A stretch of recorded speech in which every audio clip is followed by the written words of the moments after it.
plus de 10 ans que j'écrivais que 2018 serait vraiment la date où commencerait ce qu'ils appellent le grand chaos. C'est annoncé dans leurs livres, c'est annoncé dans leurs documents, et manifestement, on voit bien que c'est ce qui va se passer, c'est évident.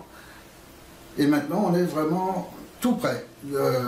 La date, et puis plus le temps passe, et plus la réaction va être difficile. Parce qu'entre-temps, ceux qui sont en train de mener le monde à sa destruction avancent, multiplient les armes, multiplient leurs moyens, multiplient leurs forces par rapport au peuple qui, eux, sont de plus en plus démunis. Alors aujourd'hui, en France, on assiste à un phénomène qui est bien notable, à savoir que de plus en plus maintenant, il y a des policiers ou des gendarmes qui sont agressés, parfois tués, par des gens qui sont prêts à se suicider, qui n'en peuvent plus, et puis qui ne veulent pas partir tout seuls, qui veulent emmener un flic, un gendarme. Pourquoi? Parce qu'aujourd'hui, un gendarme ou un policier représente la mafia, représente le mal, représente le mercenaire qui s'est mis à la solde d'une mafia pour extorquer de l'argent aux simples citoyens, pour l'oppresser en permanence, pour le réprimer s'il ose manifester ou exprimer son désaccord. Et puis aujourd'hui, le policier et le gendarme, c'est lui qui va expulser les gens de chez eux parce que les multinationales, les banques travaillent à appauvrir de plus en plus les gens. C'est lui aussi qui sert à enlever les enfants dans les familles. Et donc on en est maintenant à presque 300 000 enfants placés abusivement chaque année. Tout ça parce que maintenant l'enfant est devenu une marchandise. Une marchandise, on l'enlève à ses parents, on le place de force dans des orphelinats, dans des instituts spéciaux, et puis en fait ils finissent par aboutir dans les réseaux pédocriminels que protège la justice. Et tout ça, c'est toujours le policier, le gendarme qui est le symbole du mal, qui est le symbole de celui qui permet que ces choses se passent, alors qu'il devrait être là pour défendre le citoyen. Aujourd'hui, dès qu'on le voit, on voit le mal, on voit le danger, on voit le pervers qui va essayer de nous soutirer de l'argent, qui va essayer de nous enlever nos enfants, de nous expulser de chez nous, qui va servir la mafia qui est en train de détruire le pays et d'anéantir la population. Alors, cette situation, elle va s'aggraver, c'est évident. Et actuellement, on en est à quand même plusieurs centaines de policiers qui chaque année se suicident parce qu'ils n'en peuvent plus. Et je pense qu'ils sont bien au courant que de partout en France, maintenant, les gens s'arment et se préparent à la guerre civile qui se dessine, avec en plus les nouvelles lois qui viennent de passer, qui violent encore un peu plus notre déclaration des droits de l'homme. La loi travail, le gouvernement illégitime, avec des élections qui ont été manifestement truquées. Enfin bon, tout ça, ça fait quand même vraiment beaucoup. Et curieusement, personne n'a réagi. Or, moi, je vais relire un petit passage de cette déclaration des droits de l'homme à l'intention des gens, s'il en reste, des officiers intègres, essentiellement de l'armée. Il est bien dit ceci: la garantie des droits de l'homme et du citoyen. Donc on est en train de parler de la Constitution française, on est en train de parler du bloc constitutionnel, c'est-à-dire de la plus haute autorité hiérarchique de France, la Déclaration des droits de l'homme et du citoyen. Et elle dit à l'article 12, la garantie des droits de l'homme et du citoyen nécessite une force publique. Cette force est donc instituée pour l'avantage de tous et non pour l'utilité particulière de ceux auxquels elle est confiée.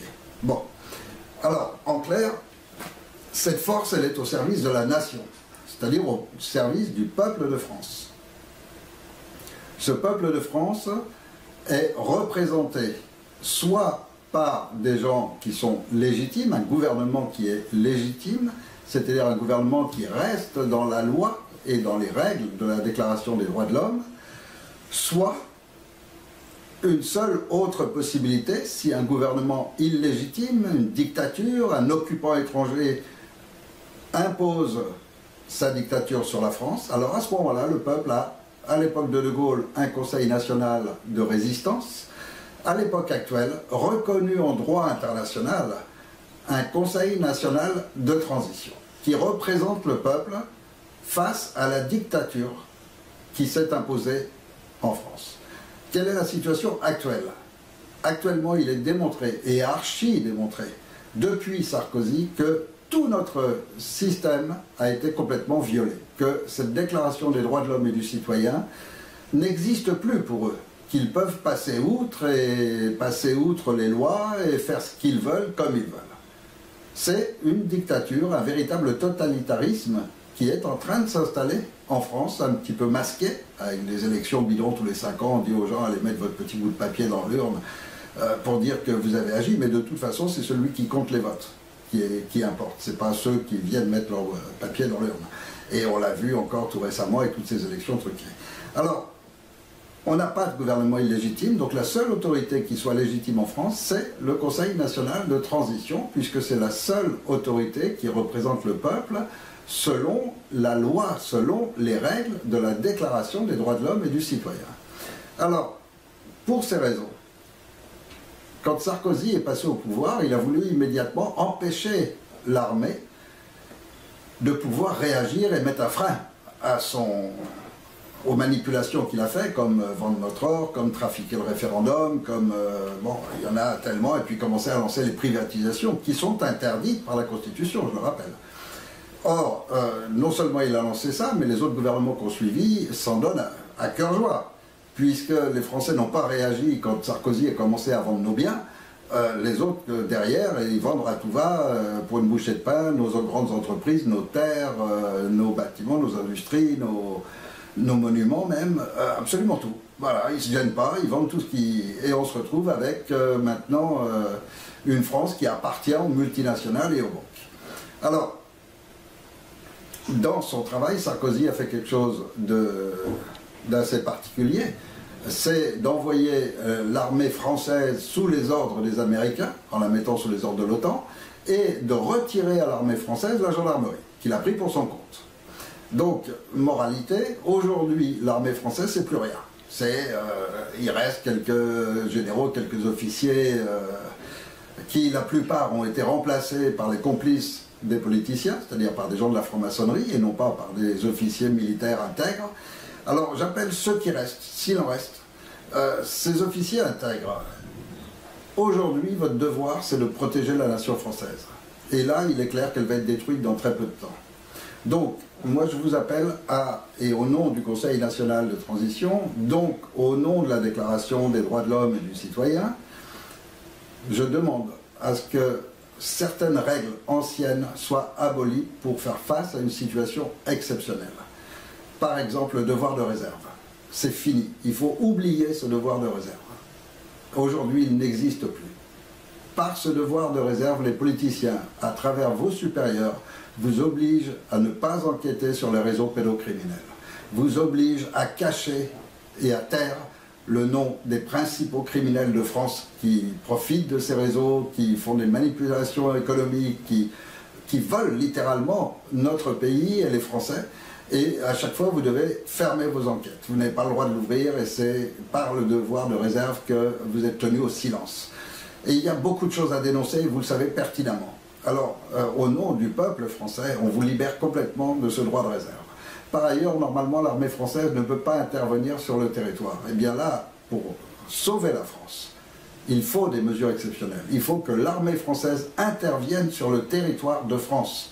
À vous de vous organiser, c'est votre métier, c'est votre fonction, c'est votre rôle, c'est votre mission. Vous devez protéger le peuple français qui en ce moment est en train d'être détruit. Et ça commence à être grave puisque maintenant ils s'en prennent à nos enfants. Donc, les vôtres aussi. Alors, aujourd'hui, votre mission, c'est intervenir sur le territoire français, récupérer la gendarmerie, obtenir également de prendre la police sous vos ordres et, munis de ces deux corps, procéder à l'arrestation de tous les hauts dirigeants de France. Alors, bien sûr, ces gens ont des gardes spéciales de la maçonnerie qui vont les protéger. Les brigades mobiles, les CRS, qui sont les brigades spéciales qui appartiennent exclusivement à la franc-maçonnerie. Mais en face de cette République et de cette franc-maçonnerie, il y a toute la France. Et il y a tous les Français qui sont avec vous et qui vous appellent, qui vous supplient, qui vous appellent au secours, qui vous disent « Sauvez notre pays, sauvez notre culture, sauvez nos valeurs, sauvez nos enfants ». Donc, débrouillez-vous, organisez-vous, prenez contact avec le CNT. Si vous preniez l'initiative de par vous-même, ce serait un putsch. Et à ce moment-là, ce serait un putsch militaire et ça donnerait le droit aux spécialistes américains de venir attaquer la France, soi-disant pour établir la démocratie. En revanche, si vous intervenez parce que vous avez agi sous les ordres du Conseil national de transition, c'est-à-dire sous les ordres du peuple de France qui vous demande de le faire, alors vous êtes parfaitement légitime.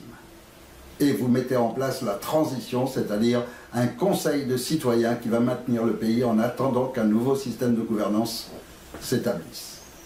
Donc, réunir les forces de gendarmerie, réunir les forces de police, et sous votre contrôle et sous votre direction, en accord avec les dirigeants du CNTF et avec les avocats, les juristes qui travaillent avec nous, arrêtez tous ces hauts dirigeants qui sont tous passibles de peine de réclusion à perpétuité. Si on applique la loi, si on applique le code pénal, je vous invite à lire les articles 410, 411, 412 du code pénal et vous verrez qu'ils tombent tous sous le coup de la loi de la réclusion criminelle à perpétuité. Alors on vous demande de toute urgence d'aller arrêter ces gens-là et de libérer la France de leur emprise. Et le conseil de transition se mettra en place immédiatement, assurera que toutes les institutions continuent de fonctionner normalement et qu'il n'y aura aucun chaos en France. Mais grâce à votre intervention. Et là, vous aurez joué votre rôle. C'est votre mission, c'est votre devoir. Et on est des millions à vous appeler au secours. Alors s'il vous plaît, répondez. Répondez parce qu'il n'y a aucun autre moyen de changer le cours des choses.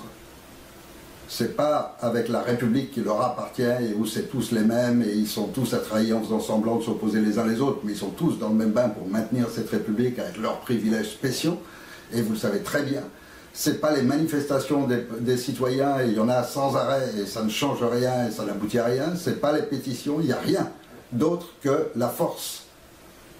Or, logiquement, c'est la loi qui doit faire la force. Et aujourd'hui, c'est la force qui fait la loi, et c'est ça qui n'est pas normal. C'est-à-dire qu'ils ont violé la loi, et ils se servent de la police et de la gendarmerie pour appliquer la violation de la loi. On est donc dans une situation complètement ubuesque. Alors il faut maintenant revenir à la normale, et il faut que la justice redevienne une justice, que les criminels soient jugés, et que la force appartienne à la loi, et la loi, c'est la Déclaration des droits de l'homme et du citoyen. Il n'y en a pas d'autre.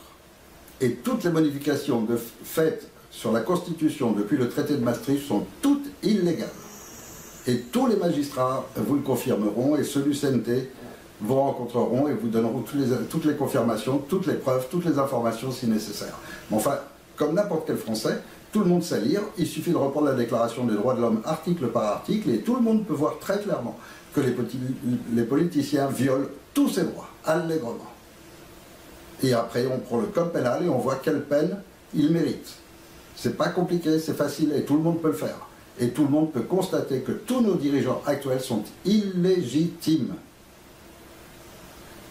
Alors voilà, c'est encore un appel que je fais, et au nom de tous les Français qui n'en peuvent plus, qui perdent leurs enfants, qui subissent... On est en train de subir vraiment une oppression terrible.